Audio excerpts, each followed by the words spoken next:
سے ان کی توجہ ہٹے تو وہ پاکستان کی سرحدوں کی حفاظت اور پاکستان کی عوام کی حفاظت کی طرف توجہ دے سکے۔ میں ایک دفعہ پھر شہید ہونے والے اہلکار کو خراج تحسین پیش کروں گا۔ اب اصل ایشو کی طرف آتے ہیں۔ میں آپ کے سامنے گورنر کے غیر آئینی اقدام کے دو پہلو، ایک حال کا پہلو اور ایک مستقبل کا سینیریو آپ کے سامنے رکھ رہا ہوں۔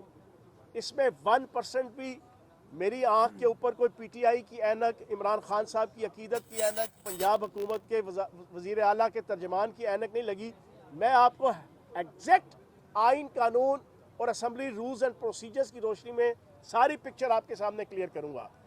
پہلی بات تو یہ ہے کہ گورنر نے اعتماد کا ووٹ لینے کے لیے وزیر اعلیٰ کو خط نہیں لکھا، وزیر اعلیٰ کے دفتر کو جناب مخاطب نہیں کیا، وزیر اعلیٰ کے دفتر میں انٹیمیشن نہیں بھیجی۔ انہوں نے اسپیکر اسمبلی کو جو ہے وہ خط لکھا اور اسپیکر اسمبلی کو کہا کہ جناب وزیر اعلیٰ اعتماد کا ووٹ لیں۔ آئین کے اندر کیٹیگوریکلی لکھا ہوا ہے کہ گورنر جب بھی اعتماد کا ووٹ لینے کا کہے گا وہ وزیر اعلیٰ کو کہے گا۔ پھر دوسری بات یہ لکھی ہوئی ہے کہ جب وہ اعتماد کے ووٹ کے لیے وزیر اعلیٰ کو کہے گا تو اس کے لیے اسمبلی کا اجلاس سمن کرے گا۔ سمن کرنے کا مقصد یہ ہے اجلاس بلانا۔ اجلاس بلانے کا مقصد یہ ہے کہ اسمبلی کا کوئی پریویلنگ اجلاس رن نہیں ہو رہا ہوگا، وہ اجلاس بلائے گا نئے سرے سے۔ اس وقت کی صورتحال یہ ہے کہ پنجاب اسمبلی کے دو اجلاس 41واں اور 42واں جاری اور ساری ہیں، وہ پروروگ نہیں ہوئے، وہ ایڈجن ہو رہے ہیں۔ جو پہلا اجلاس 41واں ہے ایوان اقبال کے اندر حمزہ شہباز کی غیر آئینی حکومت نے بلایا تھا اور گورنر نے بلوایا تھا۔ گورنر نے نکما پن ہونے کا ثبوت دیتے ہوئے ابھی تک اس اجلاس کو پروروگ نہیں کیا، ابھی تک وہ ایڈجن ہے، وہ ان سیشن ہے، وہ ہے 41واں اجلاس۔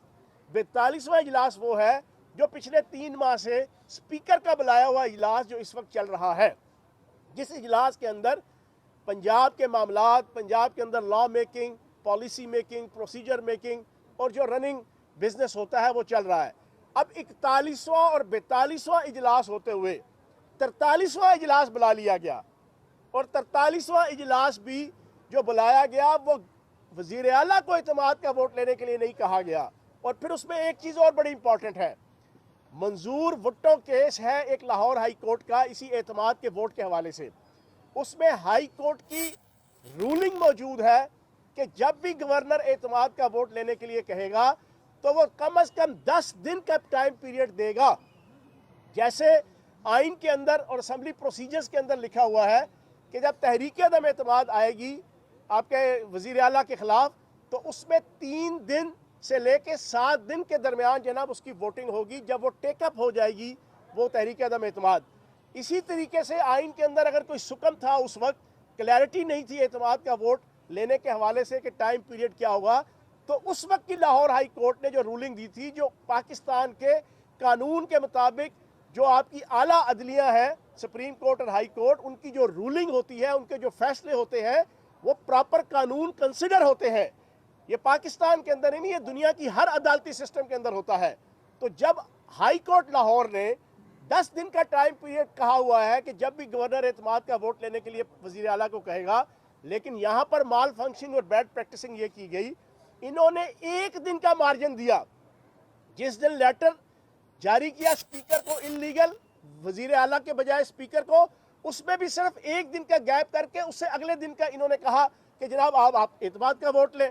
حالانکہ صورتحال یہ ہے کہ ہمارے کم از کم 15-20 ارکان اسمبلی ہیں کہ کوئی عمرے کے لیے گیا ہوا ہے، کوئی بیمار ہے، کوئی ملک سے باہر گیا ہوا ہے، کوئی کسی ملک کے اندر جناب وزٹ ویزے پہ گیا ہوا ہے۔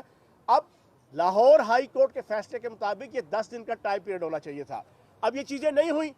اب اسپیکر کو جب خط گیا ہے تو اسپیکر اسمبلی نے rules and procedures Punjab assembly 1997 جس کے اندر کلیئر کٹ لکھا ہوا ہے کہ اسپیکر اسمبلی کی اتھارٹی ہے کہ وہ ایکٹ اور وہ معاملات اور وہ بزنس کے جس کے اندر کلیئرٹی نہ ہو، نہ رولز کے اندر نہ آئین کے اندر، تو اس کی جو رولنگ ہے وہ حرف آخر مانی جائے گی۔